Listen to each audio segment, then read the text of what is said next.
바리케이트를 쳐야 합니다. 언론 양심의 역사를 이어갈 언론의 바리케이트를 칠 때다. YTN 해직 기자 노정면의 뉴스바.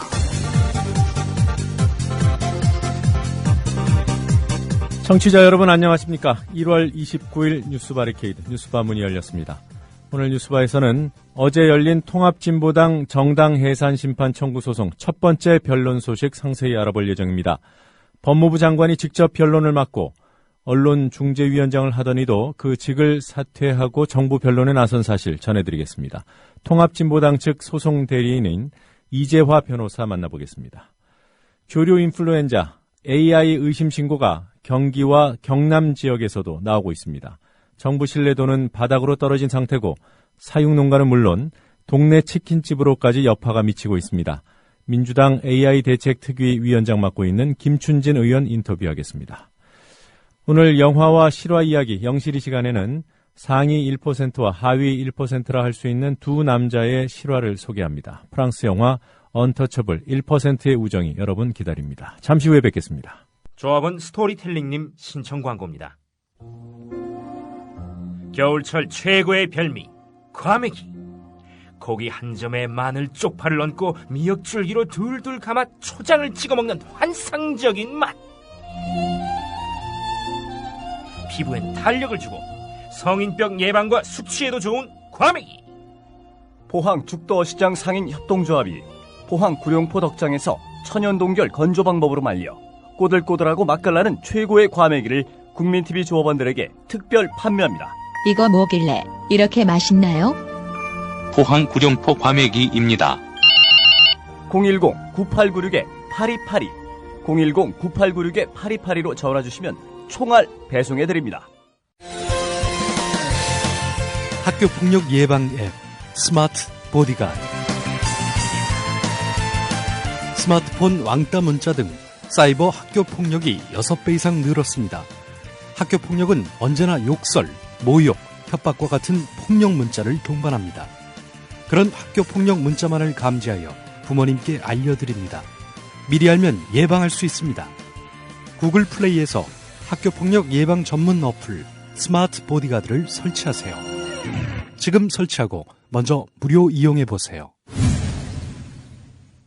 신동원 조합원 신청 광고입니다. 고혈압, 동맥 경화 등 윤리와 소금을 많이 먹는 폴란드인의 각종 성인병 극복을 위해서 폴란드 정부가 국책사업으로 지정한 신비의 열매 아로니아. 건강한 변화를 원하신다면 평산네이처 아로니아 진. 이제 대한민국의 건강을 책임집니다. 검색창에 평산네이처를 검색하세요. 문의는 1661-2087 1661-2087.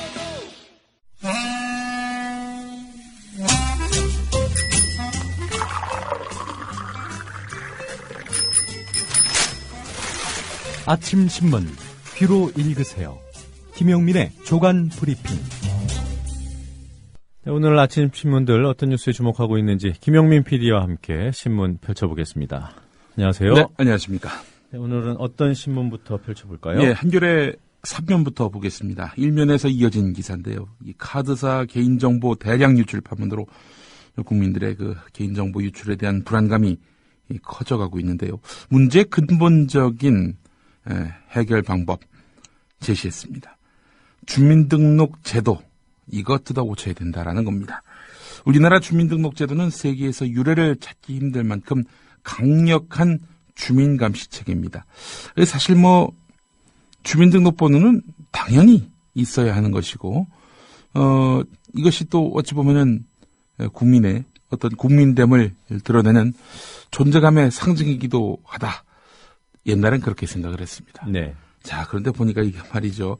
이 국민 기본권 침해 소지가 있는 대단히 불온한 그런 제도다라는 얘기입니다. 한상희 건국대 법학전문대학원 교수는요, 주민번호 제도는 종신 단일성, 그러니까 평생 하나만 가지고, 불변성, 절대 안 바꿔주고, 일신성, 한 사람에게 하나의 번호가 부여되고, 통일성, 전국에 걸쳐서 단일한 기준으로 생산 배분되고, 범용성, 거의 모든 일에 사용되는 특성을 지닌 개인정보 관리 수단으로 자리 잡았지요. 이 제도가 있는 한 개인정보 자기결정권은 아무리 외쳐도 소용이 없다는 겁니다. 강력한 감시 제도를 만들기 위해서 도입된 것이 주민등록번호 제도라는 것을 아시는 분들이 많지 않습니다. 어제도 제가 한마디 했는데 박정희 대통령 시절에 이게 처음 만들어졌다라고 말씀드렸지요. 1968년에 주민등록법 시행령으로 도입됐습니다. 그해 1월에는 김신조 청와대 습격 사건, 푸에블로호 사건이 발생했습니다. 또 인혁당, 동백님, 민족주의 비교연구회 사건, 그리고 한일 국교 정상화에 대한 반발 여론으로 박정희 정권은 더욱 강력한 국민 감시와 통제를 원했던 그런 시기였습니다. 또 흉중에는 장기 집권, 아니 영구 집권을 해야겠다라는 마음을 갖고 있었던 것이 아닌가 그렇게 추정되는 시점입니다. 이때 바로 강력한 주민 감시 제도를 도입해야 한다. 그 필요성을 느꼈고 결국 주민등록 번호 제도를 도입함으로써 완결을 시켰다는 겁니다. 자, 지금처럼 생년월일을 포함한 13자리 숫자를 쓰기 시작한 것은 유신 직후 1973년부터였습니다. 권력 유지를 위한 수단으로 주민등록제를 도입했고 시행했고 확대했다. 이렇게 봐도 무리는 아닐 것입니다. 헌법재판소 산하의 헌법재판연구원도 지난해 주민등록번호제에 대한 헌법적 쟁점이라는 연구보고서를 내놨는데 우리나라 주민번호는 피해의 최소성과 법익의 균형성에 있어서 과도하게 개인의 인격권과 개인정보 자기결정권을 제한해서 기본권의 침해에 이르는 것으로 평가된다 이렇게 말을 했습니다. 사실 2011년 포털사이트 네이트 등의 대규모 개인정보 유출 사고 이후로 안 되겠다. 이 노출된 주민번호 나 이거 바꿔달라 라고 하는 행정민원 소송이 잇따랐는데 어떻게 됐는지 아십니까? 모두 거부됐습니다. 네. 모두 거부돼가지고 결국 이제 헌법재판소까지 갔는데 이 헌법소원은 현재 심리가 진행 중이라고 합니다. 네. 오늘 이 한겨레 신문 보니까 사진이 하나 실려 있군요. 예. 1968년 11월 21일 사진입니다. 예. 당시 박정희 대통령이 주민등록증을 예. 들어서 보고 있는 사진이 흑백 사진이 실려 있습니다. 예. 이 주민등록번호 박정희 대통령의 주민등록번호가 110101 100001 이렇게 되어 있네요. 예. 100001. 네. 예. 02에 붙어가지고 제가 몇 개인지 잘 세지지 않았는데 어쨌든 국민 제1번 국민 1호 국민이다. 뭐 그런 의미로 보입니다. 예. 자, 부인은 또 200002 이렇게 되어 있네요. 네. 예. 자, 경향신문에도 관련한 내용이 있습니다. 주민등록번호 유출이 심각한 문제가 될 수 있다는 것은 주민등록번호가 그 사람의 온갖 정보를 열어볼 수 있는 마스터키 역할을 하고 있기 때문이죠. 자, 그 점을 지적하고 있습니다. 교육이나 의료보험, 세금 납부와 같은 공적 영역은 물론이고 새 휴대폰을 개통하거나 인터넷 사이트에 가입할 때조차 주민등록번호는 필수 입력사항입니다. 작년부터인가요? 주민등록번호를 입력하지 않아도 가입할 수 있도록 길을 터준 사이트도 꽤 많아졌는데 주민등록번호를 사용하지 않고 국가나 민간에서 제공하는 서비스를 이용하기란 거의 불가능하다는 거지요. 관리 측면에서는 한 가지 번호가 모든 영역에 통용되기 때문에 편리하지만 개인의 사생활 침해 우려도 있는 겁니다. 한국은 지난 40년 동안 나 자신임을 인증하는 가장 간단하고 확실한 수단으로서 주민등록번호를 삶의 온갖 영역에서 사용되어 왔는데 주민등록번호가 유출된다는 것은 또 그만한 위험성을 덧붙이는 거 아니겠습니까? 주민등록번호가 유출된다는 것은 곧 나의 모든 공적 사적 정보를 담아둔 문을 열 수 있는 열쇠를 도난당하는 것과 같다. 이렇게 말할 수 있겠습니다. 네. 자, 다른 나라는 어떨까요?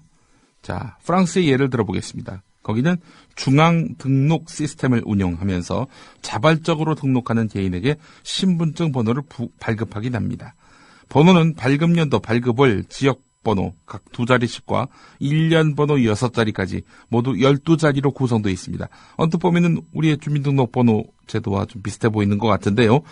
자, 근데 번호는 사람이 아닌 신분증에 붙여지는 겁니다. 신분증을 새로 발급할 때마다 번호가 바뀝니다. 우리는 뭐 주민등록증 잃어버렸다고 뭐 다음에 발급할 때 번호가 바뀌지 않아요. 주민등록 번호는 처음 정해진 대로 죽을 때까지 계속 그 번호가 유지가 되는 형편인데요. 프랑스 정부는 이 번호를 다른 정보와 연결해서 축적하는 것을 금지하고 있습니다. 독일은 어떨까? 16살 때 신분증을 발급받고 의무적으로 소지해야 합니다.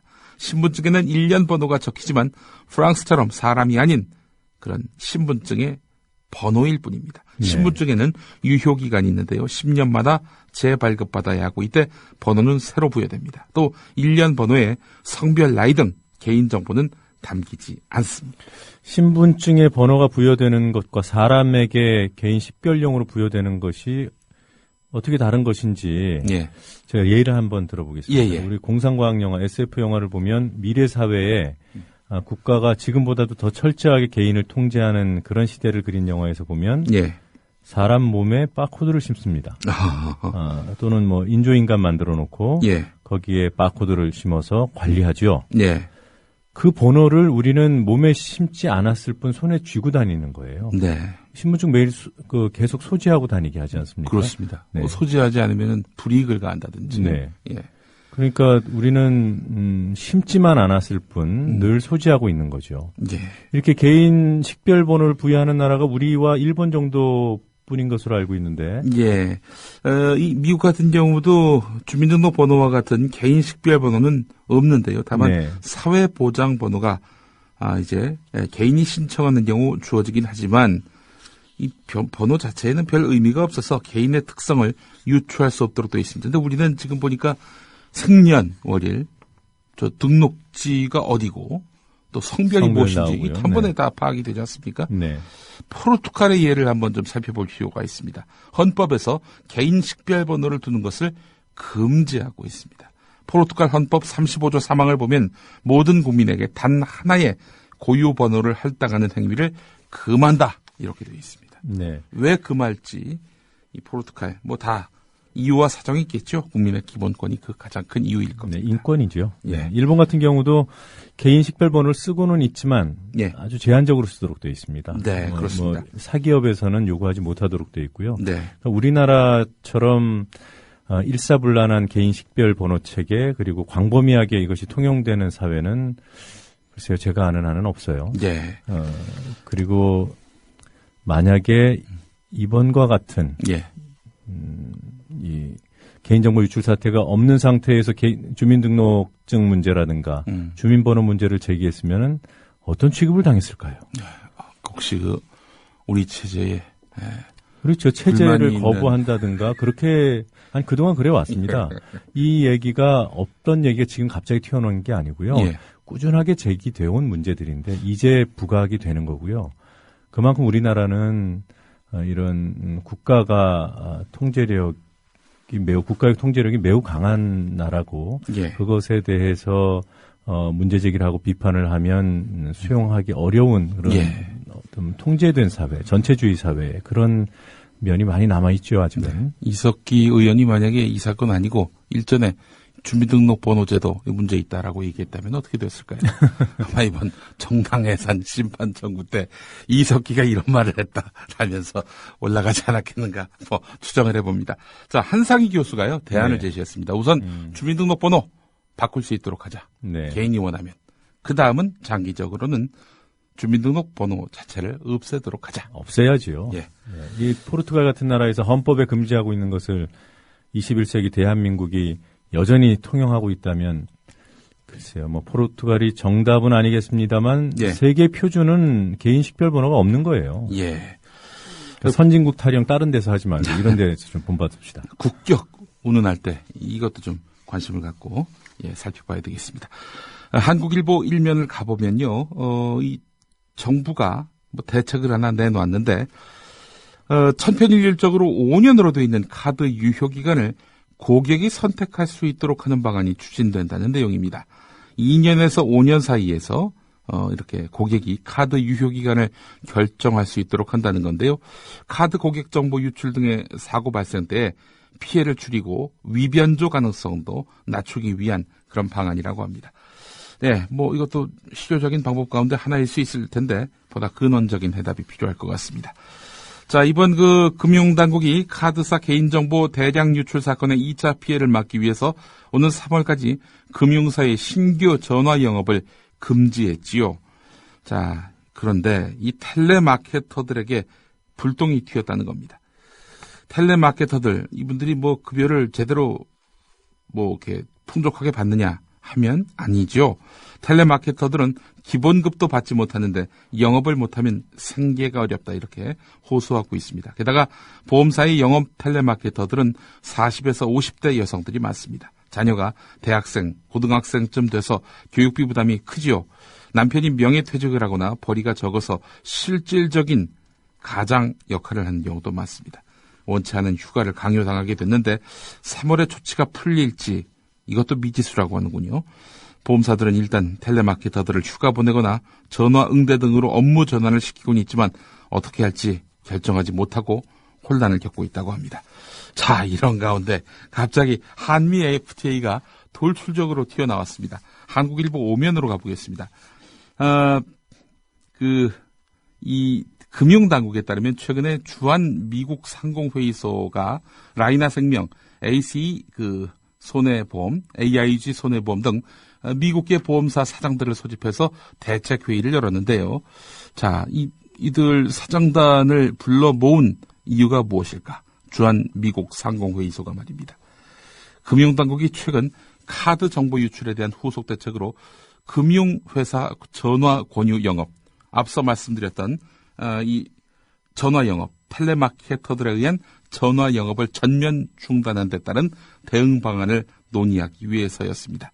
자, 사장단 회의에서는 당국의 이런 텔레마케터를 통한 영업 중지 조치에 대해서 한미 FTA 위반 여부를 검토한 것으로 알려졌다는 겁니다. 네. 한국에 들어와서 사업하고 있는데 이 사업하는데 지장을 초래하면은 이 한국 정부를 상대로 해서 문제 제기할 수 있도록 돼 있는 게 한미 FTA 아니겠습니까?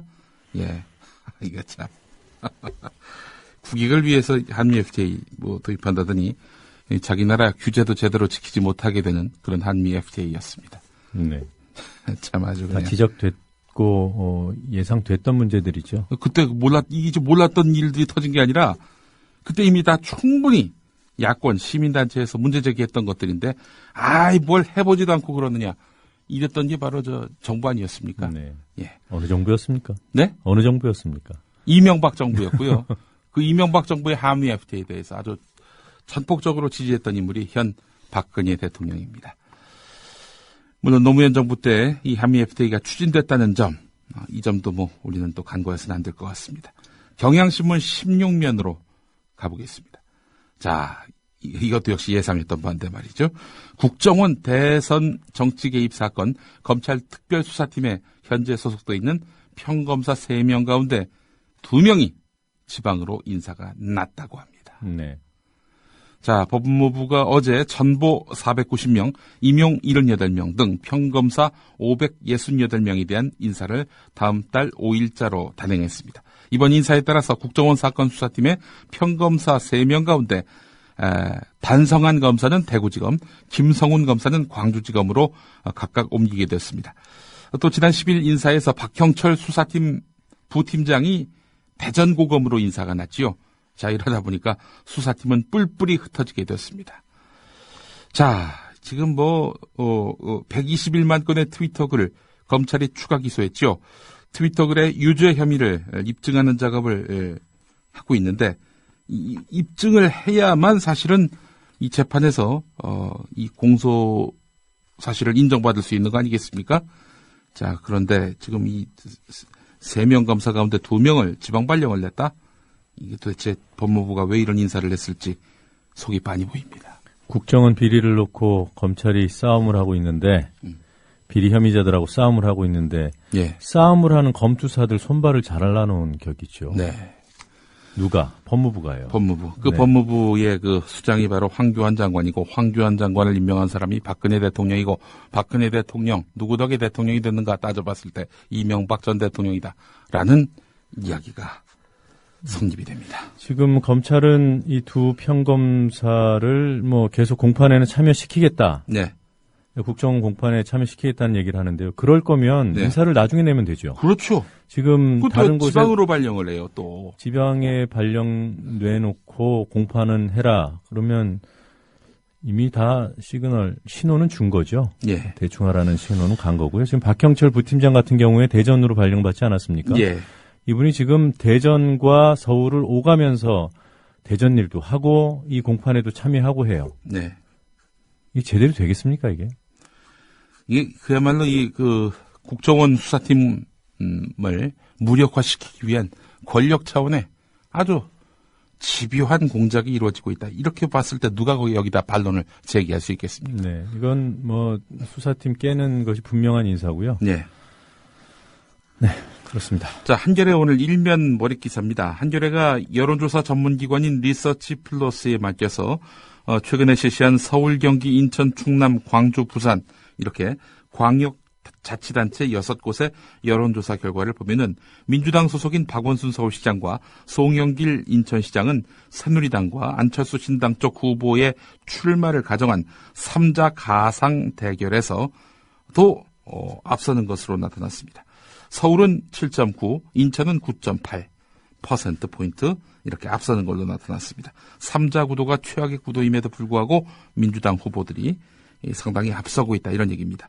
안희정 충남지사도 새누리당 예비후보와의 양자 대결에서 최소 19.4%포인트라는 큰 차이로 앞서는 걸로 나타났습니다. 자, 민주당의 자존심이 걸린 광주시장 선거는 어떻게 될 것인가? 여론조사 결과를 보면은 안철수 신당 쪽 윤장현 새정치추진위원회 공동위원장이 민주당 유력 예상 후보들을 10.7에서 6.2%포인트 차로 제치고 지지율 1위를 기록한 것으로 나타났습니다. 경기도지사 선거에서도 김상곤 현 경기도교육감이 안철수 신당 후보로 나올 경우 새누리당, 민주당의 예상 후보를 최소 4.1%포인트에서 최대 11.3%포인트까지 앞서는 결과가 나왔습니다. 네. 자, 이래저래 참 새누리당으로서는 참 이번 선거 참 이렇게 암담하네요. 부산에서도요. 오거돈 전 해양수사부 장관이 안철수 신당으로 출마하면은 오차 범위 안에서지만 우위를 점하는 것으로 나타났습니다. 이번 조사는 리서치 플러스가 지난 22일부터 25일까지 진행을 했고요. 서울, 경기, 인천, 충남, 광주, 부산 지역에 만 19살 이상 시민 지역별로 700명씩 총 4,200명을 대상으로 유선 전화와 휴대전화를 절반씩 섞어서 조사를 했고요. 신뢰 수준 95%에 표본 오차 플러스 마이너스 3.7%, 응답률은 최대 17.9%였습니다. 네. 자, 보니까 광주 같은 경우에는 이병환 노무현재단 이사장의 무소속 출마로 예. 민주당 후보 쪽이 상당히 곤란해지는 그런 형국인 것 같고요. 예. 경기 같은 경우에는 지금 박원순, 안희정, 송영길 시장 네. 이분들 같은 경우에는 현직이기 때문에 예. 이 결과가 실제로 반영된다 하더라도 승리라고 할 수는 없고요. 네. 경기 같은 경우에는 지금 새누리당이 가지고 있는 곳이기 때문에 네. 여론조사가 좀 주목되는데 네. 김상곤 교육감이 출마할 경우에 네. 그러니까 안철수 신당 측으로 경기도지사예요. 네. 네. 이기는 걸로 일단은 여론조사에서 나오더군요. 예, 그 부분이 그렇습니다. 주목되고 그리고 이 부산 같은 경우도 상당히 주목되는 곳이군요. 네. 일단 새누리당의 가장 큰 문제는 뭐냐면은 마땅한 강력 주자가 없다는 점. 이게 공통돼 보입니다. 네. 자, 국민일보 일면 머릿 기사인데요. 전국 지자체 230곳을 조사해 봤는데 우리 동네 사회의 질은 얼마나 될지, 사회의 질. 유럽에서 시작된 최신 사회 발전 지표지요. 복지, 교육, 문화, 의료 등 사회 인프라 수준을 의미하는데 1등은 서울 종로구, 2등은 대구 중구, 3등은 이 경기도 과천시, 4등은 전북 전주시, 5등은 서울 강남구인 것으로 나타났고요. 뒤에서 5등도 소개하겠습니다. 꼴등은 경북 영덕군, 229등은 전북 임실군, 228등은 경북 의성군, 227등은 경북 성주군, 226등은 전북 김제시 이렇게 나왔습니다. 국회 입법조사처의 자료라고 하는데 말이죠. 국민일보와 민주당 박민수 의원이 최근에 발간한 연구 용역 보고서 분석 결과입니다. 박민수 의원은 임시리 지역구인데 뒤에서 2등을 했네요. 예. 자, 앞서 본 그 지방선거 관련 그 여론조사 네. 이 관련해서 한 가지만 더 말씀을 좀 드리고 싶은데 지금 새누리당 정부를 심판해야 된다고 주장하는 사람들 입장에서 볼 때 네.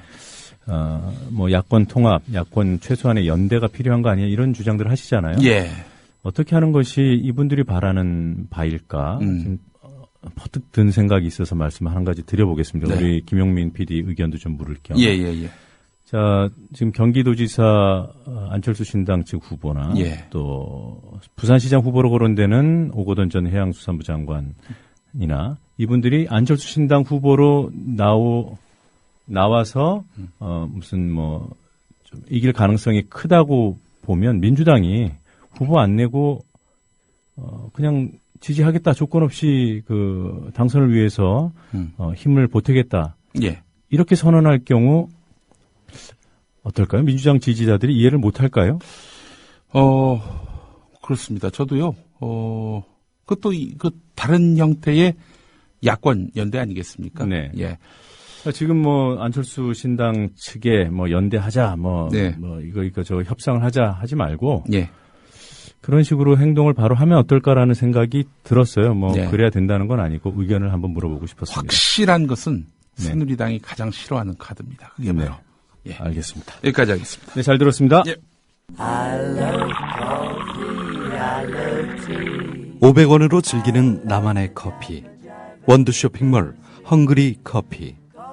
최정상급 로스터가 1년 이하 최고급 뉴크롭 생두를 로스팅해 즉시 배송해드립니다. 대량 구매 시 가격이 할인됩니다. 검색창에 헝그리 커피를 검색하세요. 헝그리커피.com. 헝그리 커피에서 원두를 구매하시는 분들께는 차량용 국민TV 스티커 2매를 함께 보내드린다. 안녕하세요. 참여연대 회원인 MBC 해직 기자 이용마입니다. 2014년 대한민국은 과거로 회귀하고 있습니다. 민주주의에 꽂힌 선거에 국가기관이 대대적으로 개입해 국민의 권리를 짓밟았습니다. 하지만 불법을 저지른 정부는 비판하는 사람들에게 오히려 종북딱지를 붙이고 있습니다. 경제민주화와 복지국가를 만들자는 국민과의 약속은 실종되고 공공부문 민영화가 국민의 동의 없이 강행되고 있습니다. 그래서 20살 청년 참여연대는 다시 신발끈을 묶습니다. 진실과 정의가 승리하는 나라, 권력이 국민에게 복종하는 나라, 특권층만이 아니라 대다수 국민이 행복한 나라를 만들기 위해 더 열심히 뛰겠습니다. 국민TV 라디오 청취자 여러분, 참여연대에 회원이 되어 함께 뛰어주세요. 세상은 저절로 좋아지지 않습니다. 회원가입은 홈페이지 www.peoplepower21.org 또는 전화 02-723-5300번을 통해 할 수 있습니다.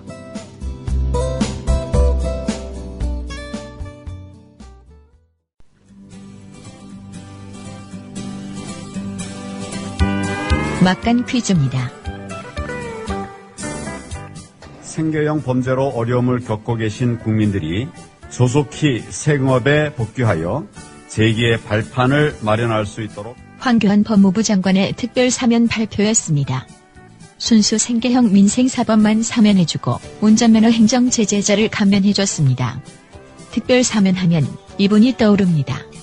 동계올림픽 유치를 위해 2009년 12월 이명박 대통령에 의해 사면된 인물입니다. 다음 중 누구일까요? 1번 이건희, 2번 정몽구, 3번 정봉주, 4번 이상득. 정답을 아는 분은 답과 함께 연락 가능한 이메일 주소를 남겨주세요. 두 분을 추첨해 음반을 선물로 드립니다.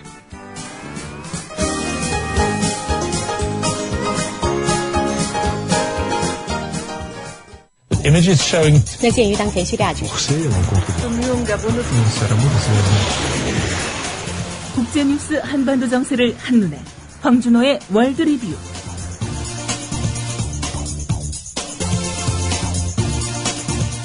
네, 국제뉴스와 한반도 정세에 관한 뉴스들 알아보는 시간입니다. 네, 황준호 기자 나와 계십니다. 안녕하세요. 안녕하십니까. 자, 이산가족 상봉 기정사실화되는 분위기였는데 북한이 입장을 안 내놓고 있군요. 예, 다음 달 17일부터 22일까지 6일 동안 이산가족 상봉을 하고 그 상봉 행사를 협의하는 실무 접촉을 오늘 하자고 정부가 며칠 전에 제안을 했었는데 네. 어제까지 이틀 동안 묵묵부답이었습니다. 어제 판문점에 북한 쪽 연락관이 남쪽에다가 연장 근무를 하자 이렇게 제안을 해서 답이 오나 보다 했었는데 2시간 연장 근무를 한 끝에 오늘은 연락할 내용이 없다 이런 전화만 오고 말았습니다. 네. 북쪽에서 뭔가 불편하다 이런 신호를 보내고 있는 건가요? 그런 것 같습니다. 가장 심증이 가는 부분은 어제 연평도하고 백령도에서 있었던 사격훈련입니다. 북한이 그저께 오후에 남쪽에다가 이산가족 상봉을 앞둔 상황에서 사격훈련 같은 걸 하지 마라 이런 내용의 전화통지문을 보냈습니다. 그런데 남쪽이 그 경고를 무시하고 어제 1시간 정도 사격훈련을 하니까 거기에 대한 대응으로 북한이 답변을 미룬 게 아니냐 이런 해석이 나오고 있습니다. 네. 남쪽에서 군사훈련이 있으면 즉각 반응을 하는군요. 예, 그렇기 때문에 남쪽에서도 2월 말 한미 군사훈련이 시작되기 전에 이산가족 상봉을 하려고 지금 서두르고 있습니다. 그렇다면은 이산가족 상봉 행사가 적어도 끝날 때까지만이라도 남쪽에서 훈련을 좀 자제하면 어떨까 하는 생각이 드는데요. 일종의 선택과 집중 차원에서 2월 말부터 한미 군사훈련이 크게 있으니까 일단은 그에 앞서서는 이산가족 상봉을 성사시키는 데 집중하는 게 낫지 않나 이런 생각이 듭니다. 북한이 답변이 이틀간 안 왔다고 해서 상봉 행사에 판이 깨질 것 같지는 않은데 어쨌든 그래도 북한에 일관된 메시지를 보내는 게 상황을 종합적으로 관리하는 능력이라는 지적이 나오고 있습니다. 네. 일본 언론이 북한과 일본이 비밀 접촉을 했다 이런 보도를 했어요. 예, 아사히 신문하고 도쿄 신문이 어제 동시에 기사를 냈는데요. 베트남에서 지난 주말에 북한과 일본의 국장급 당국자가 비밀 접촉을 했다고 합니다. 일본에서는 이하라 주니치 아시아 대양주 국장이 나갔다고 하는데 이 일본의 아시아 대양주 국장은 육자회담 수석 대표고 상당히 급이 높은 사람입니다. 그래서 좀 주목이 되고요. 북한에서는 누가 나왔는지 지금 좀 보도가 엇갈리고 있는데 어쨌든 날짜가 특정된 걸로 봐서 만난 것만큼은 사실인 것 같습니다. 네. 북한과 일본의 국장급 협의는 1년 2개월 만에 있었던 일이고 작년 5월에는 아베 총리의 측근이 북한에 한번 갔다 왔던 적이 있습니다. 그래서 이번 만남에 대해서 여러 가지 해석이 나오고 있는데 과거에도 이렇게 북한과 일본이 조금 뜬금없는 타이밍에 만났던 적이 있었기 때문에 여러 번 있었기 때문에 탐색전 차원에서 또 앞으로 정세가 급변해가지고 두 나라가 만날 필요가 있을 때가 있을 테니까 네. 그때를 대비해서 가진 간헐적인 회동이었던 것으로 보입니다. 네. 이것도 아사히 신문에 나왔더군요. 아베 일본 총리가 지난해 말 야스쿠니 신사 참배하지 않았습니까? 예. 그에 관한 뒷얘기에 관한 보도가 나왔어요. 예, 아베 총리가 한국하고 미국에다가 직간접적으로 신사 참배를 안 하겠다는 메시지를 계속 보냈다가 참배 직전까지 보냈다가 갑자기 참배를 하는 바람에 한국과 미국의 뒤통수를 때린 거라고 아사히 신문이 어제 보도했습니다. 미국의 바이든 부통령이 작년 12월 3일에 도쿄에서 아베 총리를 만났을 때 아베한테 야스쿠니에 가지 않겠다는 취지의 말을 들었고 그리고 나서 3일 후에 서울에 와서 박근혜 대통령을 만나서 아베가 야스쿠니에 안 간다더라 이런 취지의 말을 전했다고 합니다. 그래서 결과적으로 바이든 부통령이 거짓말을 한 셈이 됐는데요. 그러다 보니까 아베 참배 소식에 바이든 부통령이 엄청나게 화를 냈다고 합니다. 네. 한일 정상회담도 추진하던 상황이었다고요? 예, 그때 당시에 한국과 일본의 외교 당국자들이 12월 18일 그리고 24일 두 번 만나가지고 정상회담에 관한 협의를 했었다고 합니다. 그래서 3월에 네덜란드에서 열리는 해관보 정상회담 이거를 계기로 해서 그 자리에서 한일 정상회담을 하는 게 어떠냐 이런 얘기가 좀 무르익고 있었는데 그렇지만 마지막 만남 24일에 이틀 뒤인 26일에 야스쿠니 참배 소식이 터져버리는 바람에 양국의 외교관들이 누구보다 허탈해했다고 합니다.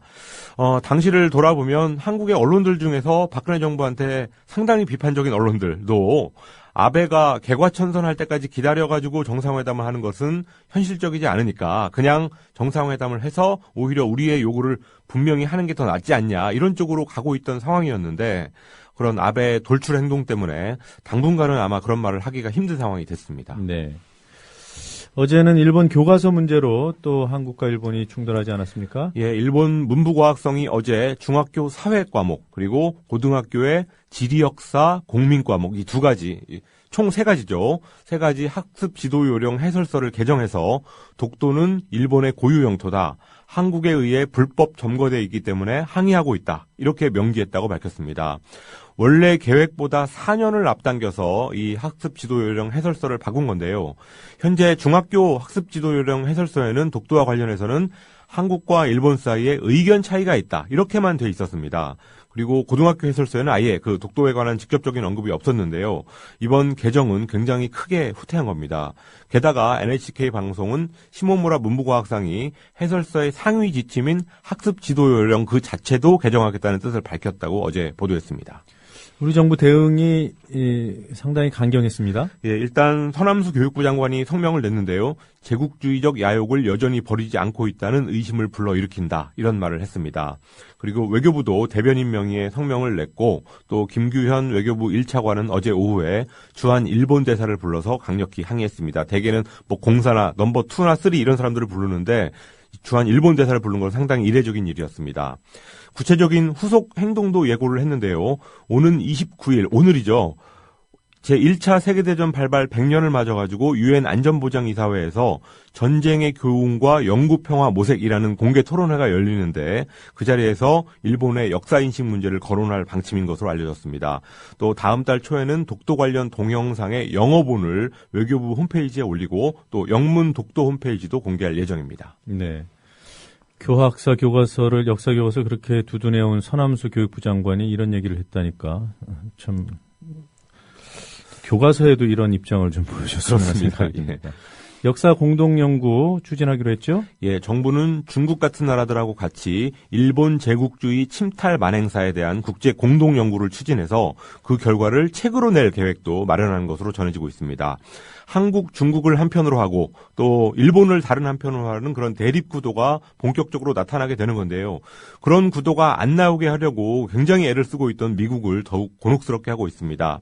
그렇지만 말씀하셨듯이 정부가 분명히 알아야 될 거는 역사 연구로 대응하는 것은 뭐 꼭 필요한 일이고 이제 오히려 좀 너무 늦었다 싶기도 한데 그렇지만 친일과 독재를 위한 교학사 역사 교과서를 교육부가 그동안 사실상 미뤄졌고 또 나아가서 국정교과서 체제로 바꾸려고 하는 그런 움직임 이런 것을 안 멈춘다면 일본 제국주의 침탈 만행사 이런 걸 아무리 연구해도 일본의 뭐랄까 대치기를 당한 빌미가 된다는 것을 우리 정부가 꼭 알아야 될 것 같습니다. 그렇습니다.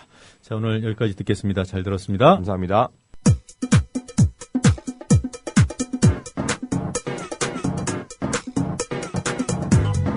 노정면의 뉴스바 이제는 이슈 탐험입니다. 네, 1997년 사법연수원 교수와 학생으로 만났던 두 사람이 있습니다. 그 두 사람이 위헌정당 해산심판이라는 헌정사상 초유의 재판에서 맞섰습니다. 당시 교수였던 한 사람은 황교안 법무부 장관, 그리고 연수원 1년차 학생이었던 다른 한 사람은 이정희 통합진보당 대표입니다. 법무부 장관과 공당의 대표가 법정에서 공방을 벌이는 것도 헌정사상 처음입니다. 어제 헌법재판소에서 열린 진보당 해산심판 첫 변론 소식 알아보겠습니다. 통합진보당 측 소송대리인 맡고 있는 이재화 변호사 전화 연결되어 있습니다. 이재화 변호사님 안녕하세요. 예, 안녕하세요. 이재화 변호사입니다. 네. 자, 이 정부 대리인격이죠. 법무부 장관. 예. 뭐 서류상으로는 각종 송사의 수탁의 이름을 올렸겠지만 직접 변론에 나선 건 처음인가요? 아니면 간혹 있는 일인가요? 제가 알기로는 처음일 겁니다. 네. 뭐 부적절한 건가요? 어떻습니까? 우선은 뭐 법률상 뭐 청구인의 대표니까 네. 나와서 발언할 수는 있는데 문제는 이 이회 준비 절차에서 네. 직접 나와서 발언한다고 이야기를 한 바가 없어요. 네. 그런데 이게 그 재판 이외에 법정 외에서 아마 법무부에서 요청해서 헌법재판소가 수용을 해서 잡은 모양입니다. 네. 그것은 아마도 그 지금 명절을 그 설을 며칠 목전에 두고 있다는 점에서 네. 아마 나온 게 아닌가 싶거든요. 그러니까 설 그 밥상에 통합진보당 정당 해산 사건을 의제로 올려놓겠다는 그런 정치적 의도도 있었던 걸로 보입니다. 네, 그러니까 아무래도 좀 이례적인 일이 이 기사에 들어가면 얘기거리가 되긴 하겠군요. 그렇죠. 법무부 장관이 직접 나오면 일단 그 언론의 그 크기나 관심이 달라지기 때문에 네. 그걸 아마 염두에 두고 직접 나온 건데 실제 뭐 어제 변론한 거 보면 왜 나왔는지 뭐 의심스러울 정도로 별 역할을 못했어요. 아, 그래요? 예. 어떤 얘기를 했습니까, 나와서? 나와서 원래가 이제 지금 양쪽 그 대리인들이 20분 발언하고 네. 대표가 15분 발언하기로 돼 있는데 그 아마 그 황교안 법무부 장관 한 3분 정도로 발언했을 거예요. 네. 거기에서 법무부 장관이 지금 위헌정당 해산 사건의 요건을 이야기하고 있었는데 그거는 뭐 대리인이 이야기할 수 있는 거거든요. 예. 그리고 뭐 이야기하면 이제 통합진보당의 그 강령이 결국 강령과 활동이 북한식 사회주의를 추구하는 그런 정당이라는 원론적인 이야기만 했거든요. 네. 그런 이야기는 뭐 이미 대리인들이 청구인의 대리인들이 여러 번 이야기했던 거고 뻔한 네. 이야기예요. 네. 그리고 이게 그냥 사건이 아니고 위헌정당 심판 사건 아니겠습니까? 네. 그리고 입법부에 관련된 일인데 행정부의 법무부 장관이 아무리 소송 당사자라 하더라도 예. 법정에 직접 서서 이 정당 표를 받은 국민의 표를 받은 정당을 향해서 위헌정당이라 하는 건 좀 부적절하지 않겠습니까? 글쎄, 저도 이제 한쪽 당사자의 대리인이어서 좀 네. 조심스러운데요. 어쨌든 법률상은 하자는 없는데 네. 과연 그럴 필요가 있었는지 만약에 그렇다면 준비 절차에도 직접 본인들이 나와서 했었어야 했는데 네. 지금 와서 변론기일에 와서 이야기를 하고 네. 그리고 본인이 또 나와서 나와야 할 특별한 필요가 없음에도 불구하고 나온 것 자체가 네.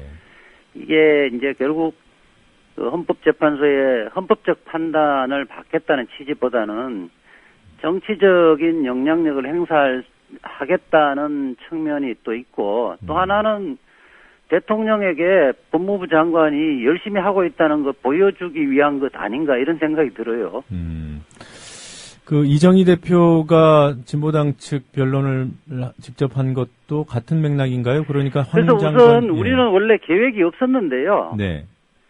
헌법재판소에서 황교안 법무부 장관이 직접 나와서 네. 요청을 해서 15분 정도 시간을 배정을 했으니까 우리의 의사를 물었어요. 그렇기 때문에 균형을 맞추기 위해서 우리도 그럼 15분 달라. 네. 그렇게 해서 발언을 했던 변론을 했던 거지. 원래는 대리인들이 하려고 했었던 거예요. 네, 그렇군요. 예. 정부 측 변론을 권성 전 헌법재판관도 맡았거든요. 그분이 언론중재위원장 아니었습니까? 아니, 그분이 전날에 언론중재위원장의 사임을 하고 바로 소송 대리인 위임장을 제출한 걸로 알고 있습니다. 아, 그러니까 어제 변론이 이루어졌으니까. 그제 27일에 언론중재위원장을 사임을 하고, 그리고 바로 변론에. 예, 참 황당한 사건이죠. 그러니까 우선 언론중재위원장이 권력의 부름에 적극적으로 사임계를 제출하고 선임계를 제출했다는 것은 네. 우선 언론중재위원장 하면서 어떤 결정한 것이 과연 정치적 중립성을 갖고 결정했는지 의문이고요. 네. 그리고 또 한편으로는 과연 권성을 급하게 부를 만큼 이 정당 해산 사건에 정부가 자신이 없는 건지 그다음에 어제 나와서 임진왜란 이야기를 하고 이랬었는데 과연 권성 변호사가 급히 차출된 이유가 뭘까 곰곰이 생각을 해봤는데 지금 헌법재판관을 지내신 분이잖아요. 예. 그리고 지금 헌법재판관들이 자신이 고등부장 있을 때 배석으로 있었던 분들이 여러 명 있어요. 그런 것들을 말하자면 비법률적인 의도에서 그렇게 갑자기 차출돼서 선임계를 제출하고 변론한 게 아닌가 싶어요. 예. 근데 이분이 지난번에 행정수도 이전 사건에 네. 경국대전을 운운하면서 이른바 관습헌법. 관습헌법을 상안하고 주장했던 분이에요. 아, 그렇습니까? 네. 그때 주심판관이었나요? 그때 그런 걸로 알고 있습니다. 네. 아까 임진왜란 얘기를 했다는데 어떤 얘기죠? 아니 이제 임진왜란 어제 변론을 하면서 네. 통합진보당을 마치 왜군으로 이야기하면서 정면가도를 이야기했어요. 그러니까 통합진보당 임진왜란 때 네. 왜군들이 정면가도를 이야기하면서 명나라를 칠 테니까 길을 비켜달라. 네. 이야기하는 거에 빗대어서 지금 통합진보당은 왜군인데 네. 북한하고 무관하다고 이야기를 하고 말로는 진보적 민주주의 이야기하는데 실질적으로는 북한을 추종하는 세력이다 이렇게 빗대서 이야기한 거거든요. 이게 지금 21세기에 몇 세기를 지금 임진왜란을 이야기를 한다는 이야기 자체가 네. 이 사람이 기본적으로 내가 볼 때는 기록도 안 읽어보고 네. 공안 검사들이 써준 글을 그냥 거기 와서 낭독한 게 아닌가. 한편은 코미디였습니다 어제. 네, 기록은 봤겠죠. 양두구육이라는 말도 하고. 그랬던데. 그렇죠. 네, 알겠습니다. 트로이 목마 이야기도 했죠. 어제. 네, 트로이 목마도 권성 변호사님 얘기인가요? 네. 자, 어제 재판부에서는 어떤 얘기가 나왔어요? 재판부에서는 이제 청구인 측에 물어본 것은 네. 청구인 측이 이제 원래 심판 청구서에서는 비례 원칙도 이 요건이다. 네. 그러니까 각 목적과 정당이 민주적 기본 질서 이후에 됐다 하더라도 비례 원칙이 충족되지 않으면 위헌 결정을 못 하는데 네. 비례 원칙도 요건이라고 주장을 했다가 그 이후의 서면에서는 비례 원칙이 요건이 아닌 것처럼 네. 전하는데 그 부분은 주장을 변경하는 것이냐를 이제 재판관이 물었고요. 네. 그래서 그 부분엔 명쾌한 대답을 못했죠. 그 다음에 또 하나가 안창호 헌법재판관이 물은 건데 2008년 분당 사태의 원인이 뭐라고 생각하느냐 이정희 대표에게 물었죠. 네. 이 부분은 아마 지금 이것이 결국 이념 대결로 분당된 게 아니냐 이런 거에 대해서는 지적을 좀 했던 거고요. 네. 피청구인 쪽에 물었던 것은 그리고 또 청구인 쪽에 김희수 재판관이 하나 또 물은 게 있어요. 왜 청구인에게 물었는데 진보적 민주주의라는 것은 해방 직후부터 쭉 진보적 정당이나 정치 세력에게 나왔던 이야기고 민중주권 이런 게 나왔던 이야기인데 그러면 그쪽에서부터 다 위헌이라고 주장하는 건지 네. 그 부분에 대해서 한 번 더 물었던 거고 이쪽 피청구인에게 물었던 것들은 지금 그 문제 지금 국민 참여당하고 심상정 노회찬 등 네. 분들이 탈당한 이후에 지금 통합진보당하고 현재 통합진보당하고 동일성을 인정을 하는지 여부를 등등을 좀 직접 물었죠. 네. 그 정도를 좀 물었죠. 네. 자, 이번 심판 절차에서 증거 채택 방식을 민사소송법을 준용하도록 했죠. 아니, 그 결정이 아직 안 됐습니다. 그러니까 헌법소원을 냈기 때문에 지금 기다리고 있는 거 아닌가요? 헌법소원 뿐만 아니라 네. 어쨌든 지금은 그 부분을 좀 정리를 해드려야 되는데 네네. 그걸 아직 결정을 안 하고 재판을 진행해서 문제가 되는데 네. 지금 청구인 쪽에서는 민사소송 절차에 따라서 진행하고 있고요. 네. 피청구인 쪽에서는 형사소송에 따라 진행하고 있는데, 말하자면 한쪽은 핸드볼 게임을 하고 있고 이쪽은 축구를 하고 있어요. 네. 그 지금 심판인 헌법재판관들이 룰을 아직 안 정했습니다. 아, 그렇군요. 예. 그래서 그 부분을 빨리 결정을 해달라고 한 건데, 네. 헌법재판소에서 아직 결정을 안 하고 그 부분은 앞으로 결정을 하겠다고 한 겁니다.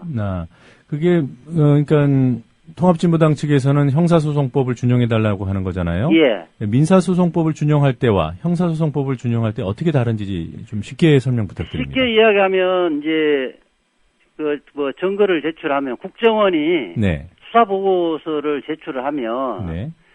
민사소송법 같은 경우는 공문서잖아요, 그것이. 네. 공문서이면 그 진정한 문서로 추정돼 버려요. 네. 그런데 이제 형사 절차에 의하면 우리가 부동의를 하면, 증거 채택에 부동의를 하면 그 작성자가 직접 증인으로 나와서 네. 나와야 되고요. 그래서 그 주신문과 반대신문을 통해서 재판부가 신빙성이 있다고 판단했을 때만 비로소 증거로 채택됩니다. 네. 그러니까 형사소송에서는 엄격한 절차에 의해서 증거 능력이 인정되어지고 또 증거의 증명력도 인정되어지는 거죠. 네, 그렇군요. 예.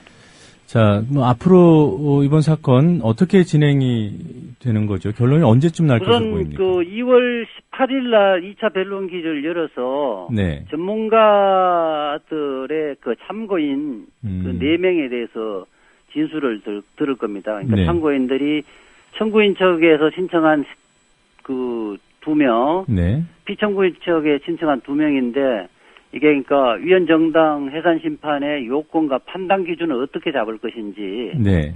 그다음에 통합진보당의 강령이 그 요건에 해당되는지, 네. 이 부분에 대해서 각각 2명씩 그러니까 4명의 우선 의견을 듣고, 네. 아마 그 다음에 또 나머지 2명이 있어요. 통일 문제에 관한, 이른바 네. 대북 관련, 통일 문제와 관련된 사람의 2사람의 그 전문가가 있어요. 그 사람들의 의견을 듣고, 네. 그 다음에 아마 어쨌든 룰과 관련된 거, 민사소송을 할지 형사소송을 할지, 네. 그 다음에 확정되지 않은 형사 기록에 대해 송부 촉탁을 하는 것이 적법한지 아닌지 그 부분을 판단을 하고, 네.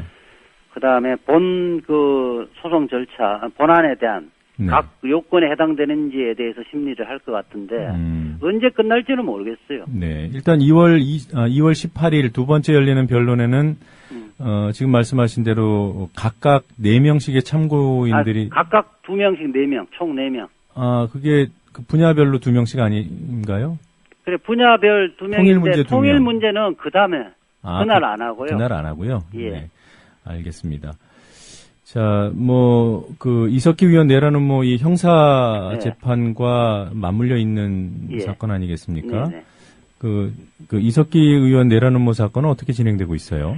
그래서 제가 거기에는 변호인은 참여 안 하는데, 네. 2월 3일 아마 결심할 것 같고요. 변론 종결할 것 같고, 네. 그렇게 되면 2월 중순쯤에 선고될 거로 예상이 되네요.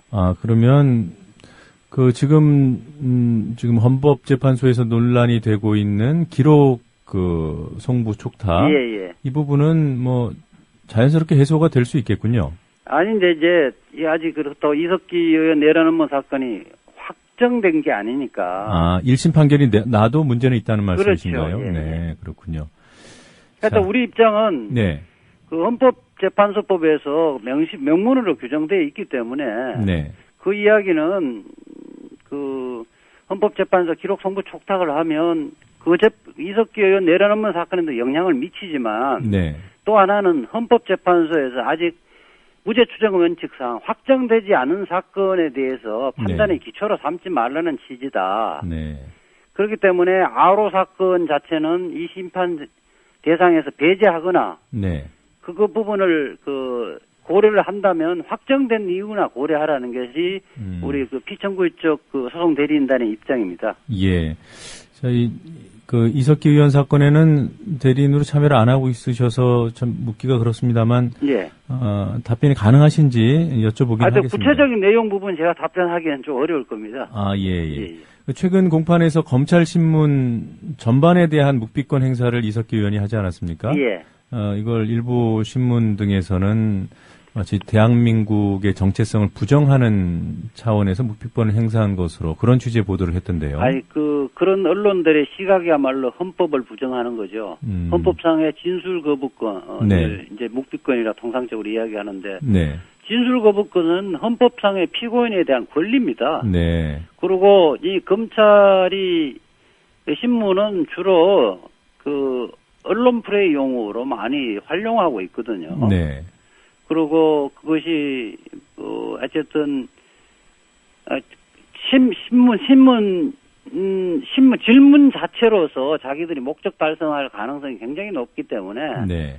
그런 측면에서 피고인이나 피고인의 변호인이 판단해서 진술 거부권을 행사를 하는 것 자체를 무명국가에서 그 문제 삼는 거는 아주 문제가 많은 거죠. 네, 알겠습니다. 예. 자, 오늘 여기까지 인터뷰하도록 하겠습니다. 고맙습니다. 예, 감사합니다. 네, 통합진보당 해산심판청구 소송에서 진보당 측 대리인 맡고 있는 이재화 변호사와 인터뷰했습니다. 국민TV 뉴스가 창간했습니다. 빠르고 정확한 뉴스, 국민TV 뉴스의 텍스트 버전을 여러분 앞에 내놓습니다. 국민TV 라디오의 각종 콘텐츠를 이제는 읽으실 수 있습니다. 뉴스.국민.tv 국민TV 뉴스에서 세상의 모든 뉴스와 만나세요.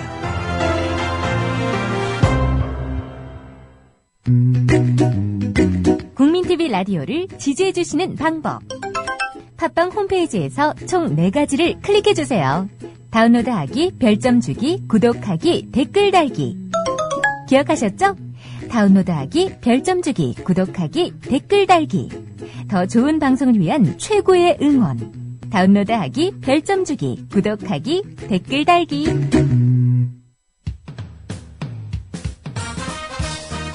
공정한 시각, 따뜻한 관찰. YTN 해직 기자 노종면의 뉴스바. 이제는 초대석으로 함께합니다.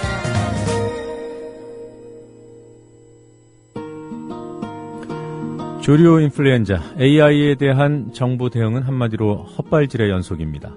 몇 년 동안 근본 대책을 세우는 데 소홀했던 점은 따로 보더라도 원인을 철새에 돌리는 무책임.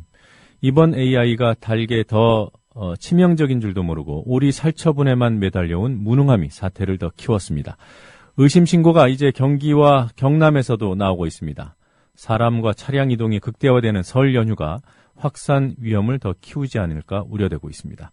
민주당 AI 대책특위 위원장을 맡고 있는 김춘진 의원 전화 연결해 보겠습니다. 김춘진 의원님 안녕하세요. 네, 안녕하십니까. 네. 자, 지금 조류 인플루엔자 확산이 어느 정도까지 돼 있는 겁니까?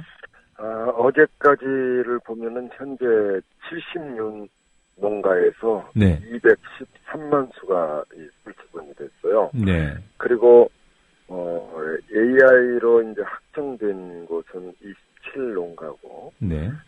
경기, 영남 등 16곳에서 의심 신고가 들어와서 네. 조사 중에 있습니다. 네. 그리고 경남 밀양과 경기 화성에 있는 농가에서도 네. 의심 신고가 들어와서 이 전국적인 확대 조짐이 보이기 때문에 네. 무척 걱정스럽습니다. 네. 지금 전북을 넘어서 도구 경계를 넘어서 AI로 확정된 곳은 어디죠? 네. 전북 넘어서 이제 전남과 충남이 있어요. 네. 그리고 경기와 영남은 아직 확정된 것은 아니고요. 의심 신고 수준이고요. 네, 지금 조사 중에 있습니다. 네. 뭐 내일부터 설 연휴 아니겠습니까? 네, 그렇습니다. 설에는 아무래도 이동이 많아서 우려가 클 텐데 2003년 12월에 AI가 창궐 했을 때도 이듬해 1월 중순이 설 연휴 아니었습니까? 네, 그렇습니다. 네, 그때 상황은 어땠습니까? 그때도 이제 처음에 발병이 됐었기 때문에 네. 상당히 그 우려가 많았었죠. 그리고 그 이듬해 한 3월까지 이렇게 진행이 됐었기 때문에 네. 그 당시에도 설 연휴를 통해서 네. 상당히 우려된 바가 많았고 또 방역을 철저히 위해서 상당히 효과적으로 처단한 바가 있습니다. 네. 그때 뭐 다행히 그 당시에는 그러니까 설 연휴에 크게 설 연휴 때문에 확산되거나 그러진 않았군요. 설 연휴가 물론 이제 이 AI 바이러스를 옮기는 네. 그런 역할은 했겠지만은 네. 폭발적으로 많이 늘거나 그러지는 않은 걸로 알고 있습니다. 네. 고향 가시는 분들이 혹시 특별히 주의해야 될 점이 있습니까? 예, 고향 가시는 분들은 첫 번째로 이 손이나 이런 발도 잘 씻으시고, 네. 그 다음에 절대로 이 가축 농장에 가지 말아야 됩니다. 이제는 이 철새가 매개체인 것은 분명하지 않습니까? 네. 그래서 이 철새는 여기저기다 분변을 마음대로 싸기 때문에 네. 본인도 모르게 철새의 분진이나 철새의 기탈이나 또 철새의 분변을 우리가 접촉할 수가 있기 때문에 네. 절대로 축산농가 근처에는 얼씬거리지도 말아야 된다. 그리고 축산 농가가 있는 집에서는 네. 그 옷을 깨끗한 옷을 가지고 가서 옷을 갈아입고 네. 지역에서 생활하고 잘 씻고 하는 것이 저는 예방이 또 중요하다고 봅니다. 또 아울러서 축산농가에 가족을 두고 있는 분들은 네. 절대로 그 축사 옆에는 접근하지 않는 것이 효과적이라고. 사람이 매개가 될 수도 있어요? 그렇죠. 사람이 매개가 되죠. 옷에 묻는다든가, 네. 또 신발이라든가, 네. 이런데 이 바이러스 분진이 이 공기 중에 이제 빠르지 않습니까? 네. 또 본인도 모르게 이제 철새의 분변을 밟을 수도 있고 그렇기 때문에 조심해야 되겠죠. 또 네. 더군다나 이번 설에는 전체 이 국민의 반절 이상이 이동할 것으로 예측하고 있지 않습니까? 네, 연휴가 길어요. 네. 좀 걱정이 태산같지는 않습니다. 네. 그러니까 그 곳곳에서 이루어지는 방역 활동에 협조를 잘 해주셔야 될 것 같군요. 그렇습니다. 네. 자, 정부에서 발표하는 것이 75도씨 이상으로 5분 이상 가열을 하면, 설사 감염된 가금류라도, 식용으로 문제가 없다, 이렇게 홍보를 하고 있지 않습니까? 지금. 열에 약하기 때문에. 네. 익혀 먹으면은 아무 문제가 없습니다. 문제는, 감염된 그 오리나 닭이. 네. 그 반경이 3km 있는 오리나 닭은 다 살처분 하고 있고, 네. 또 10km 있는 이런 닭이나 오리는 이동을 제한하기 때문에, 네. 감염된 닭고기와 오리고기가 유통될 가능성은 낮지만은, 네. 반드시 익혀서 드시는 것이 좋습니다. 네. 국회의원 이전에 의사시니까요, 좀 여쭤보겠습니다. 이게 이 AI 바이러스가 혹시라도 변이를 일으켜서 열에 내성을 갖는다든가 이럴 가능성은 전혀 없는가요? 이 바이러스 자체는 네. 특히 이제 이 조리독감은 H라는 단백질이거든요. 네. DNA와 단백질만 가지고 있어요. 네. 헤마트로핀인데 네. 그래서 H라는 단백질과 N라는 단백질로 구성이 돼 있는 네. 특히 열에 약한 바이러스인데 저는 열에 강한 바이러스로 진화되기에는 상당히 어려운 그런 구조를 가지고 있다 이렇게 봅니다. 네, 구성 자체가 그렇군요. 네. 네, 단백질이 곧 그 열에 굳지 않습니까? 네. 굳죠. 네.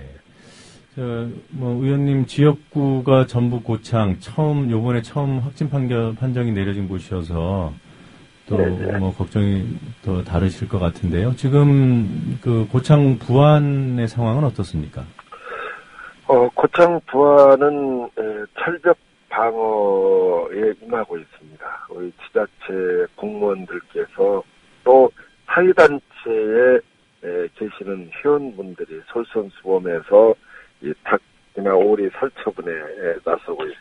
또한 네.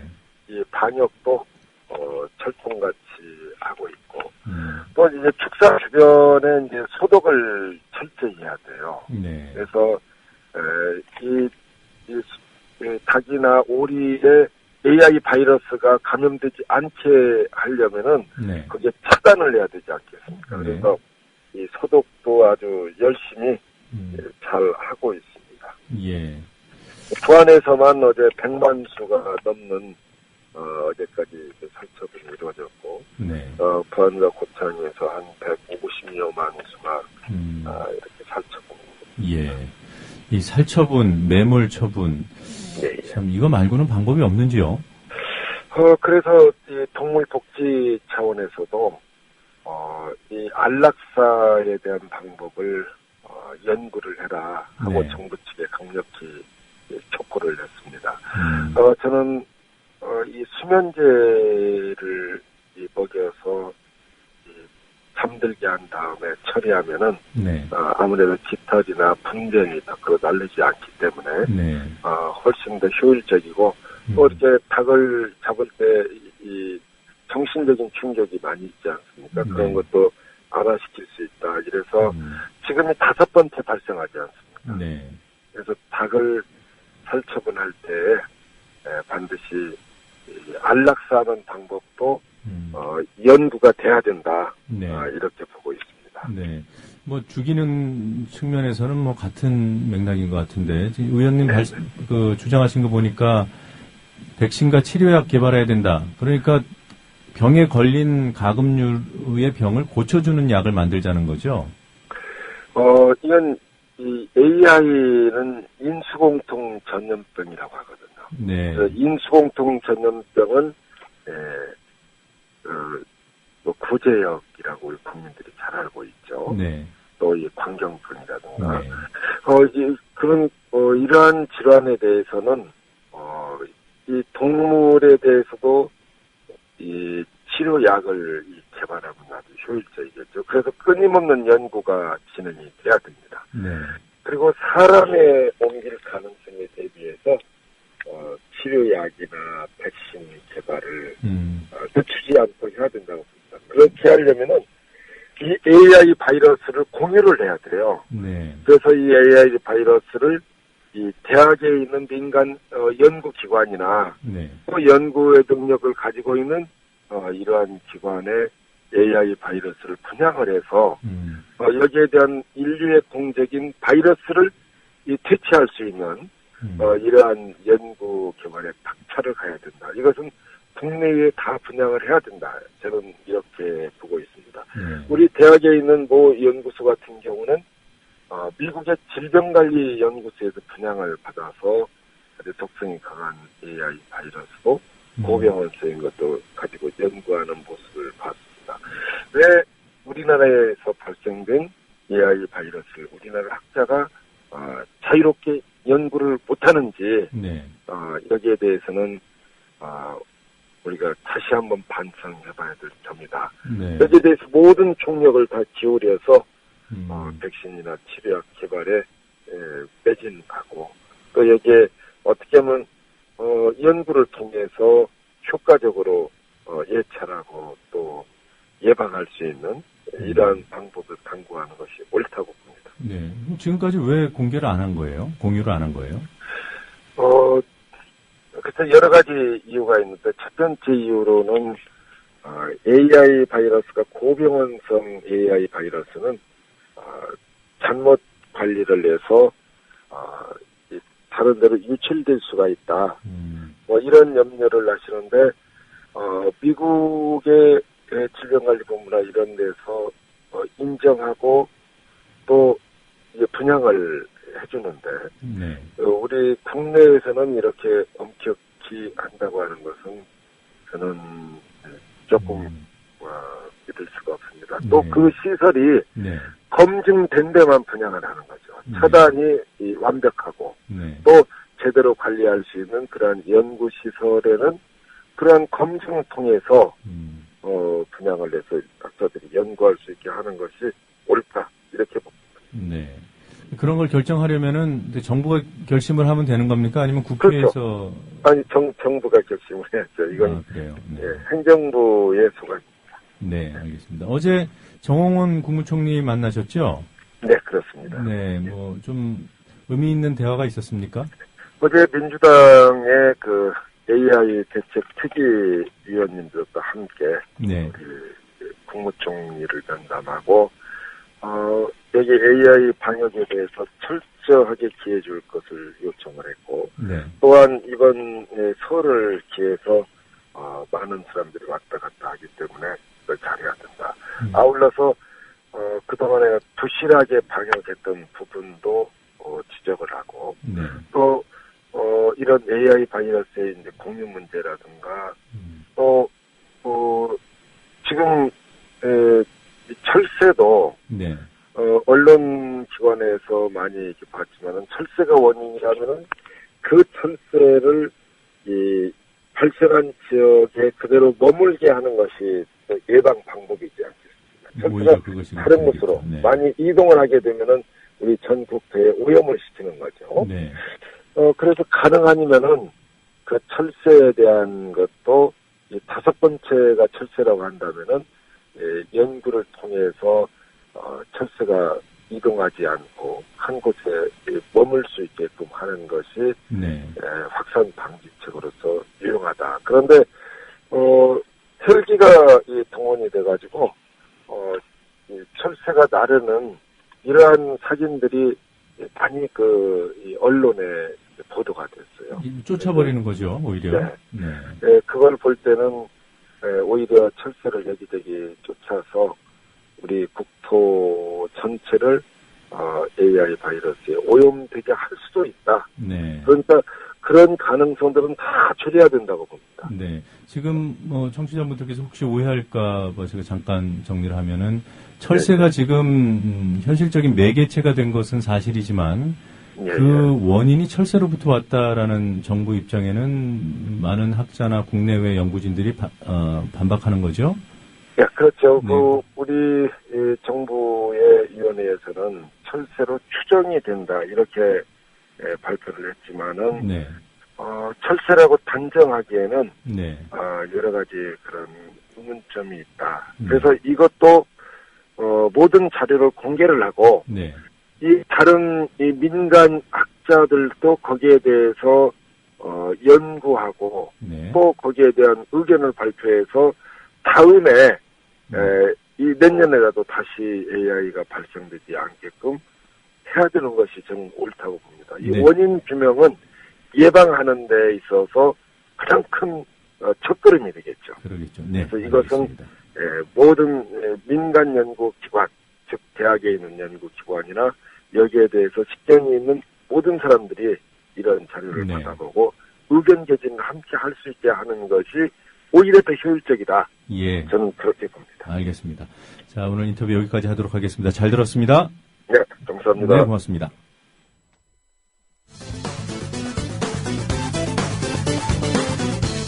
어제 KBS, MBC, SBS 등 지상파 3사, YTN과 뉴스Y 등 뉴스 채널, 그리고 JTBC와 TV조선, 채널A 같은 종편 채널의 뉴스에서 정당 해산 심판 청구 관련 뉴스를 살펴봤습니다. 황교안 법무부 장관과 이정희 통합진보당 대표의 육상으로 무엇이 나갔는지 대조해봤습니다. 우선 황교안 장관부터 들어보시지요. KBS, MBC, SBS, YTN과 뉴스Y, JTBC와 TV조선, 채널A 순입니다. 북한 추종성은 북한의 대남 혁명 전략에 따라 대한민국을 파괴하려는 당의 기본 노선에 근거한 것입니다. 통합진보당의 이러한 북한 추종성은 북한의 대남 혁명 전략에 따라 대한민국을 파괴하려는 당의 기본 노선에 근거한 것입니다. 장성택, 처형 등 북한의 명백한 반국가적, 반민주적, 반인권적 행태에 대하여 비판하거나 심지어는 반대의 뜻을 나타낸 적이 없습니다. 정당한 그 목적, 조직과 활동이 민주적이어야 한다고 선언함으로써 헌법상 보호받는 정당에 대해 그에 상응한 책임을 묻고 있습니다. 통합진보당의 이러한 북한 추종성은 북한의 대남 혁명 전략에 따라 대한민국을 파괴하려는 당의 기본 노선에 근거한 것입니다. 최고 이념인 진보적 민주주의 그리고 강령의 구체적인 내용들은 현 정권을 타도하고 북한과 연방제 통일을 이루겠다고 하는 것으로서 당의 핵심 간부들을 북한을 추종하는 NL계열 인물로 당선시킨 후 진보적 민주주의 등 당의 강령과 투쟁 노선을 실현하여 왔습니다. 통합진보당의 최고 이념인 진보적 민주주의 그리고 강령의 구체적인 내용들은 현 정권을 타도하고 북한과 연방제 통일을 이루겠다고 하는 것으로서 통합진보당 핵심 세력인 RO는 북한의 대남 혁명 전략에 따라서 내란을 음모하여 대한민국을 파괴, 전복하려 하였습니다. 모두 2분 15초였습니다. 그런데 겹치는 게 많았지요? 통합진보당의 이러한 북한 추종성은 북한의 대남 혁명 전략에 따라 대한민국을 파괴하려는 당의 기본 노선에 근거한 것입니다. KBS, MBC, YTN, 뉴스 Y, JTBC가 정확하게 이 부분을 선택했네요. 마치 짠 것처럼. 다음은 이정희 대표. 부당한 특권 해체와 동등한 주권 보장을 말했지 누구에게만 주권을 부여하고 어느 누구의 기본권을 빼앗겠다고 하지 않았습니다. 진보당은 부당한 특권 해체와 동등한 주권 보장을 말했지 누구에게만 주권을 부여하고 어느 누구의 기본권을 빼앗겠다고 하지 않았습니다.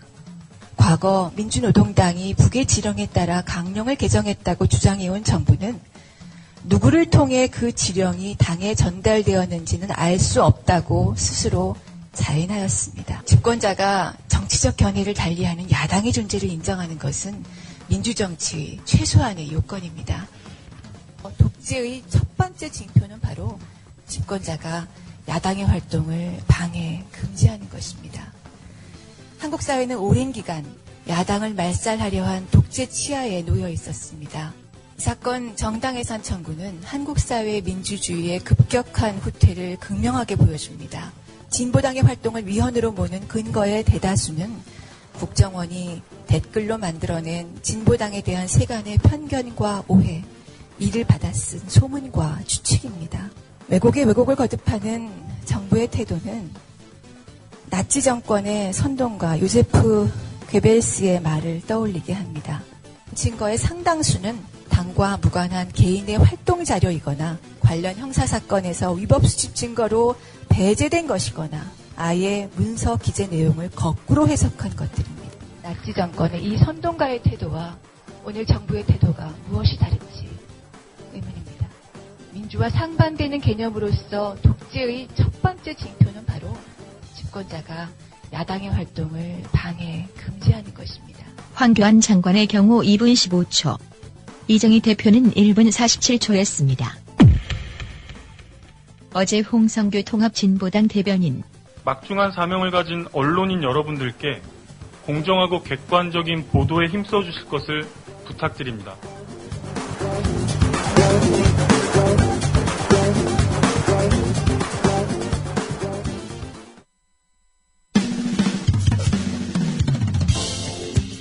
지금 여러분께서는 YTN 해직기자 노정면이 진행하는 국민TV 라디오 노정면의 뉴스바를 듣고 계십니다. 네, 영화 속 실화를 소재로 한 영화 소개해드리는 영화와 실화 이야기 영실이 시간입니다. 영화평론가 최광희 씨 스튜디오에 나와 계십니다. 안녕하세요. 네, 안녕하십니까. 자, 오늘은 프랑스 영화 소개해 주신다고요?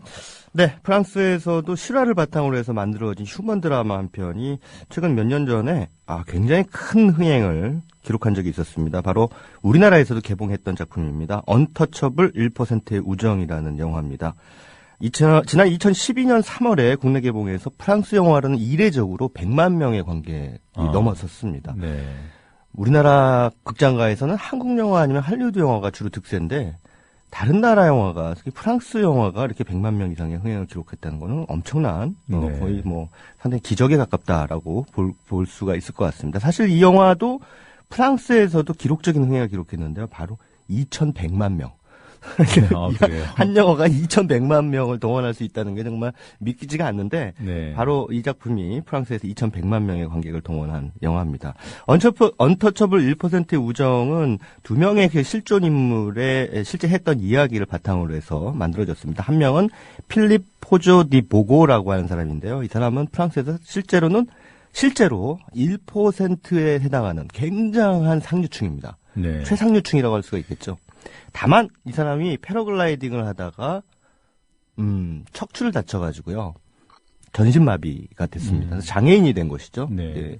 장애인이 됐는데 이 사람이 그렇기 때문에 누군가의 도움을 필요로 하잖아요. 그래서 이제 고용한 사람들이 여러 명이 있었는데 그 가운데 원래 실제 인물은 에비델이라고 하는 분이거든요. 근데 에비델이라고 하는 분이 이제 이 필립을 이렇게 도와주는 게 일종의 간병인인 거죠. 간병인으로서 활동을 하다가 이제 두 사람 사이에 어떤 신분과 뭐 이런 격차를 뛰어넘는 어떤 우정을 나누게 되는 그런 이야기를 이제 감동적으로 재구성한 영화가 바로 언터처블 1%의 우정이라고 하는 작품입니다. 원래 실화에서의 에브델은 백인입니다. 근데 이 영화 속에서는 드니스라고 하는 그 인물로 이제 이름을 바꿨고 이 사람이 흑인인 걸로 이렇게 이제 설정을 해놨죠. 그래서 계층 간의 어떤 격차뿐만 아니라 인종 간의 격차라고 하는 문제도 드라마 안에 살짝 녹여내고 있는 그런 작품이라고 할 수가 있겠습니다. 네. 필립과 드리스, 원래 필립은 너무나 잘 살고 돈이 많기 때문에 뭐 아무나 막 그 간병인을 자기 편에 따라서 들을 수가 있는 그런 상황이었는데 예. 이 드리스라고 하는 사람은 정말 이제 감옥에 갔다 와가지고 먹고 살 길이 막막하고 근데 좀 어떻게 보면은 대책이 없는 우리가 흔히 얘기하는 대책 없는 캐릭터 막 사는 캐릭터 예. 네, 그런 사람입니다. 근데 막상 이제 두 사람이 필립이 드리스라고 하는 사람의 캐릭터가 남다른 부분이 있는 것 같아서 약간 사람이 좀 어처구니 없는 부분도 있지만 한번 고용을 해봅니다. 그래서 너를 일주일 동안 앞으로 써보고 잘하면 앞으로 계속 쓰겠다. 이런 식으로 해서 이제 원래 드리스는 이 집에서 필립의 간병인으로 일할 생각이 있었던 게 아니고요. 사실은 실업연금을 받기 위해서 실업연금을 받으려면 며칠간은 일을 해야 되잖아요. 예. 일을 하고 나서 그 다음에 이제 실업연금을 신청할 그런 생각으로 이제 이 집에 들어가게 됩니다. 그런데 이 드리스라고 하는 사람이 그 필립을 다루는 태도가 이전에 필립이 만났던 수많은 간병인들하고는 완전히 다른 거예요. 어떻게 다르냐면 드리스는 필립을 전혀 장애인으로 생각을 안 합니다. 그러니까 우리가 흔히 장애인이다라고 하면은 상당한 배려가 필요할 것이다라고 생각을 하면서 오히려 더 뭐랄까 하면 지나치게 배려하다 보니 약간 좀 대상화하거나 뭔가 조금 다르게 예, 바라보게 되는 그러니까 나 자신도 모르게 장애인이라고 하는 데 대한 지나친 배려가 차별로 이제 넘어서는 그런 상황이 발생할 수 있거든요. 네. 근데 드리스는 전혀 그러지 않는 거예요. 그러니까는 오히려 필립이 마음에 드는 거죠. 그리고 부자들이 갖게 되는 일종의 약간은 그 위선적인 우아함 이런 것들을 드리스는 전혀 갖고 있지 않겠죠. 당연히 가난한 사람이니까. 네. 이 드리스가 가지고 있는 그런 막무가내성 혹은 막 자기의 감정을 솔직하게 드러내는 것 그리고 정말 진짜 있는 그대로 솔직한 그런 자신의 마음을 이렇게 통해가지고 필립을 감동시키게 되는 것이죠. 그래서 이 영화 언터처블 1%의 우정이라고 하는 작품이 이렇게 많은 흥행을 기록한 이유는 뭘까? 가만히 생각해 보니까 결국 장애인과 비장애인의 경계 혹은 부자와 빈자 그리고 인종 간의 경계 이것을 허물어뜨리고 있는 이 두 사람 간의 또 우정이라고 하는 것인데 과연 이 우정의 핵이 뭐냐? 핵심이 뭐냐라는 걸 따져봤을 때는 바로 필립이 아니라 드리스라는 거죠. 그러니까 드리스라는 사람이 갖고 있는 어떤 가난한 이들만이 품고 있는 겉으로 보기엔 거칠고 투박하지만 선량한 그런 마음. 이것이 결국은 필립의 마음을 열고 둘 간의 우정을 가능하게끔 만들어준 그런 핵심 원동력이라는 생각이 드는 것이죠. 그래서 바로 이 언터처블 1%의 우정에 1%가 아니라 이 세상을 살아가는 99%가 감동을 받고 또 영화에 몰려가지 않았나 뭐 이런 생각이 드는 것입니다. 네, 영화적인 완성도는 어땠습니까? 휴먼 드라마적인 차원에서 상당히 잘 만들어진 그런 작품이라고 할 수가 있겠고요. 뭐 유럽 영화를 제가 소개해드릴 때 뭐 자주 말씀드리는 거지만 한국 최근의 휴먼 드라마가 뭔가 이렇게 눈물을 쥐어짜는 않은 심파적인 설정들을 많이 집어넣죠. 네. 그리고 뭐 과거 해상하는 이른바 플래시백 씬을 뭐 마치 무슨 숙제처럼 집어넣는 그런 경우가 많은데 이 언터처블 1%의 우정은 그렇게 억지로 관객들의 눈물을 쥐어 짜지는 않습니다. 그럼에도 불구하고 자연스럽게 이 두 사람의 관계와 이 필립의 마음이 열리고 두 사람이 서로 우정과 나눔을 교류하고 있는 그런 상황을 통해서 관객들에게 아주 자연스러운 감동이 스며들게 만드는 그런 작품이라고 할 수가 있겠습니다. 네. 자, 오늘 영실이 네네. 영화 실화 얘기 저와의 진행은 오늘이 마지막입니다. 네, 네. 앞으로는 국민TV TV 개국에 주력하느라 뉴스바를 다른 분 진행에 맡기게 됐고요. 네. 자, 앞으로도 국민TV 통해서 영화에 대한 진지하고 또 높은 수준의 시각 계속 전해주시기를 부탁드리겠습니다. 네, 뉴스바는 끝내지만 제가 매주 목요일 날 6시 반에 오후 6시 반에 최강의 영화 시킷. 네. 영실이도 뭐 계속 되고요. 네? 계속되나요? 네. 따로 설명드리겠습니다. 알겠습니다. 네, 고맙습니다. 네.